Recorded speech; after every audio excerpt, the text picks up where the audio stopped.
So in a roundabout way, you could call this probably a little panel with the Gomilaroi, the culture man, the scientist, and the politician. So, you know, and that's the way we've got to work together. So whenever I got to go to Minco or go to BCC or go into any type of forum, we ring around to make sure that we're on song with one another. And that's important, that we deliver a consistent message about, you know, we want to realise our full potential to be responsible now for repairing and then continuing to care for country.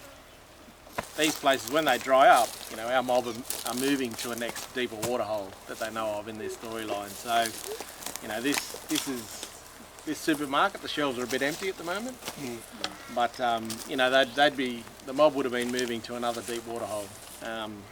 You know, that could be in the main river, but this property has so much potential for our mob. You know, like it's special to be standing on here. You know, like it's, when you think about, we've been locked out for 180 years.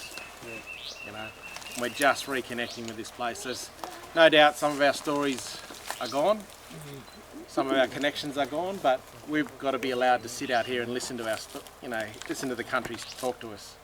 You know, I think that's the exciting bit, that these sort of places are coming back into public hands, but you know, that aspect of having a cultural connection and our mob coming back on country, you know, reconnecting with it, doing what they need to do, you know, whether that's co-management, whether it's Indigenous, you know, wetland ranges, or it's, you know, there's opportunities to grow. And Mungindi Land Council owns a bit further back that way, and so they have an opportunity now, because they own part of the wetland complex, so they have a great opportunity to look at what they have. You know, that's the thing, they don't know what they have, so it's going to be a process for them to understand what they've got, and you know, they obviously going to need some help. Yeah. These two are probably in the Gomilaroi Nation, Gomilaroi Nation, probably the most people that I would respect about water knowledge, about natural resource management, and I'm always proud to stand with them. You know, your beautiful trees like the one behind you, Bilar, so you count Milan Bilar, is 2, and they often, the Bilar tree usually splits into two, and down the middle of it there's usually a hole, or it's been manufactured as a hole, so when it rains, the rain falls down into the hole, and particularly out west, you know, where the Barkindji and those drier climates where they still have the Bilar trees out there, they over years they've grown a split in their teeth, and they actually put large roots down the holes, and they drink from it through the roots of the tree, because you've got to suck up through the root, you know. But, it's quite interesting that Bilar is 2 in our language, Bilika, which is a lot of these oak trees out there. These are our supermarkets. When we migrated or we moved, and we weren't that nomadic, the walkabout theory, yeah, we did walk about, but it was for a purpose. But we were farmers. We had existed with what we would call a symbiotic relationship with our cultural landscapes. Everything had a purpose. If you harvested mussels, they then became plates for food, or carrying seeds, the shells, you know. Everything had a purpose. The reeds, baskets, what was that? Fire embers too. Yeah, you know. So we always had that cultural obligation to make sure that we existed in a sustainable way. You know, we have this unique feeling that we don't own the country, we belong to the country. And with that comes a very, very serious responsibility to make sure that we look after country. But, you know, I just wanted to introduce it because these two are probably, well, you need to know, when I want to know stuff, I go to these two, or Jane, or David. So, you know, and that's the way we run off one another. The big opportunity I'm sort of hoping for is to work with Mungindi, to work with them to identify cultural indicators that suggest that water should be in there at certain times, and generate a cultural watering plan, and then out of that pick those indicators for the change of season for a seasonal calendar. So, you know, there's some really good opportunities. I suppose to add with Mungandai, you know, these little villages reconnect. You know, if you look at the closing the gap statistics in the report from March this year, our youth are the highest statistic, or, you know, the highest statistic in mental health issues, the sense of despair. And what is evolving in the health arena is reconnect the youth. You know, the sad thing for us is we see games, you know, we don't see them out on country, and they don't know the value of culture. They don't know the value of how being involved in repairing country can be, and being involved in learning your cultural practices, how it can be. Now, I've used Dixie Patton, if I may, as an example of Barappa at Gunbow. This was a man that, you name it, he'll tell you the straight up, you name it, he put it in his body in Melbourne. And then, you know, he said we all got skeletons in the closet. He said he rattled when he walked, he reckoned. And he went home to Barappa, went to his mob, got involved in the Gunbow wetlands program through the North Central CMA. And his coming or healing was about this, being on country. Now, I know some people laugh about me. I've been in thongs all week. When I'm up here, I don't wear shoes. That's just me. Not like these 10-foot Canberra fellas.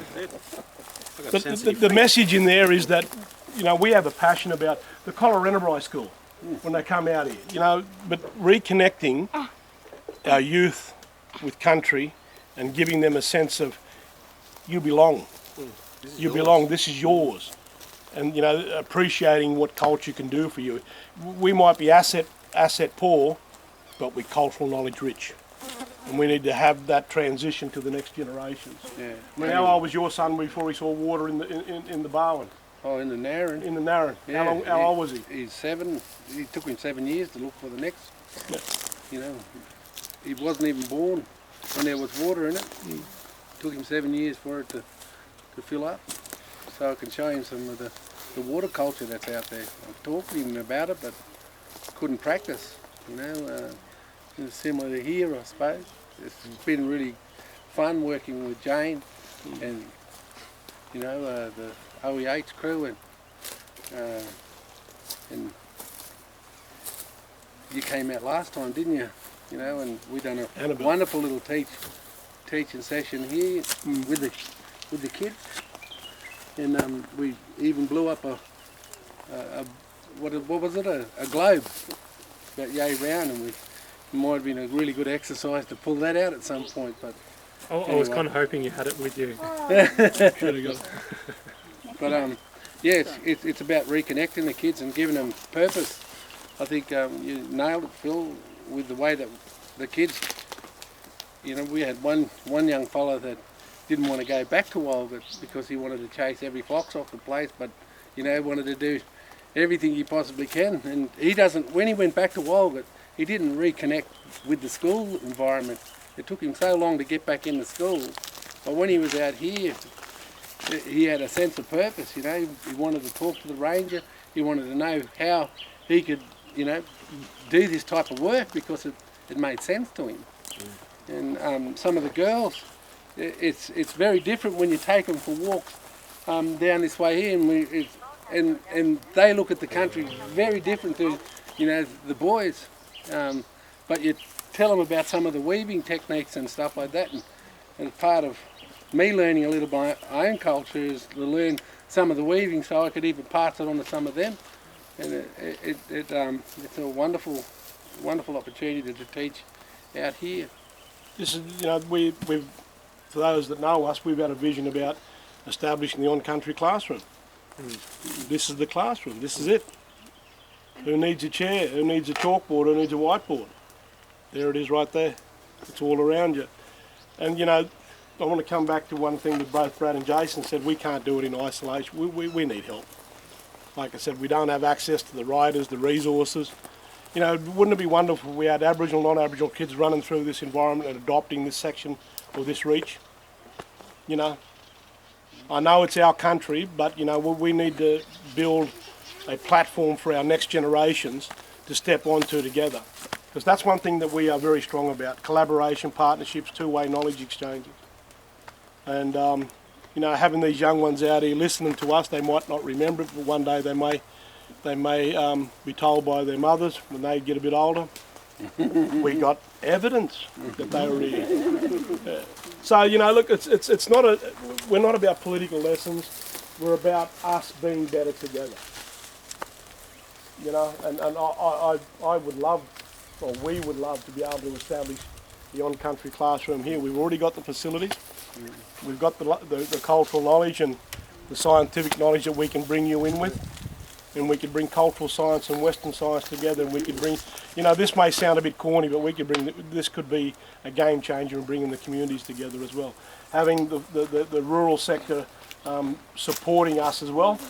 I mean, we understand your passion for your country, but multiply that by 1,000 times.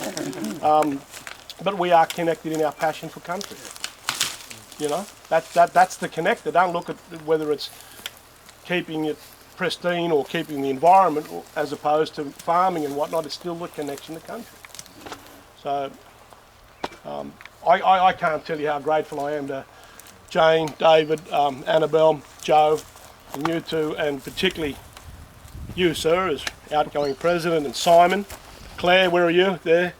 Monique, the team that put this together to bring the Australian Freshwater Science Society conference out here. It's something that we're passionate about. We started this journey 5 years ago in Upper Hutt near Wellington, and you know, to achieve what we are achieving inside 5 years, with in 2.5 years having our first Indigenous president, that's just amazing. And it's testimony to what we can do when we think outside the box and just say, okay, we can do this. So with goodwill, and particularly good humour, because it's a struggle of a journey, we can achieve, you know, resources come and go. But what price do we put on our knowledge and our willingness and our ability to share that knowledge? Money doesn't buy that. Money doesn't buy friendships, although... It does help. Anyway, you just want to wrap up? Oh, you want to throw some questions to the floor? Yeah. Brad, you mentioned culturally indicators. What sort of things do you think are really important? Well, I suppose what happens on country at certain times of year, you know, that could be a flowering of a plant, certain plant, and that links to, you know, the spawning of a fish, or the turning up of a dragonfly, when the, you know, dragonflies are a good indicator of healthy water. Bugs, frogs. Yeah, frogs. So it's just a matter of exploring with the mob. You know, what do they feel? What do they know? What do they understand about their country? And they've got to be here experiencing it to know it. Yeah, and that's going to take a little while. So just to follow on from that, we're working with Brad, but not only internally within Chuo, we're looking at a cultural type calendar scenario where we want to use this as a bit of a pilot area.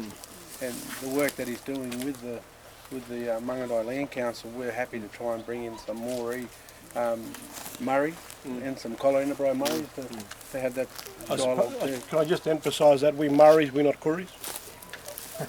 Yeah, so state of origin. Some of us go for Queensland. I suppose inside that seasonal calendar, for those of you that don't know, the Murray Cod recovery plan or strategy, right? The only time you can take a Murray Cod or catch a Murray Cod is in a month without an R.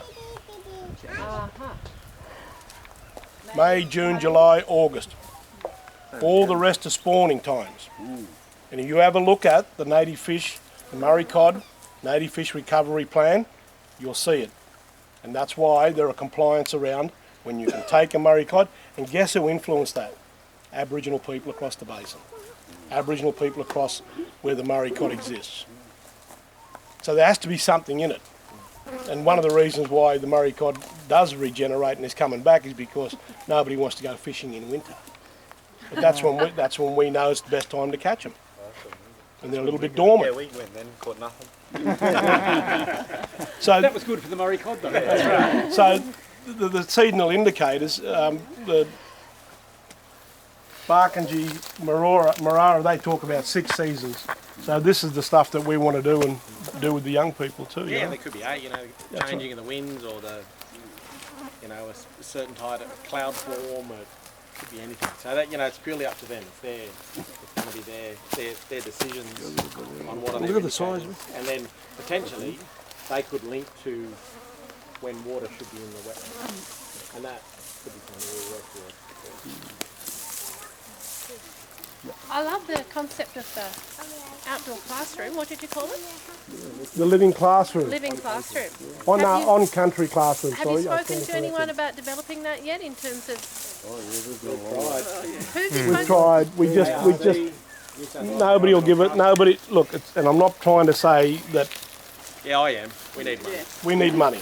Yes. We're going to try. We're trying to avoid that. We're not beggars, and we won't do that. But in collaboration, we can get people like yourselves that are writers get some that can funding? help us Sounds amazing. put it together. And can you imagine having these PhD students coming out here to do their PhDs? Aboriginal and non-Aboriginal and international students out here studying together. And you know what? That creates a mirror, particularly in the international arena, about how Indigenous people from around the world. We Joanna over there. which way? Yutundali. But then that brings up the peer-to-peer-to-peer. So you have the student, the elder and the scientist all working together with creating that story. Yeah. And it's also the collaboration work that we're doing here. We've got a selected area for the Commonwealth Environmental Water Office. That is it's a MERV program, a monitoring, evaluation and reporting. So there's a whole suite of different science that's going on, and obviously OEH and national parks have a whole heap of science going on. Sorry to distract. I saw it. Yeah.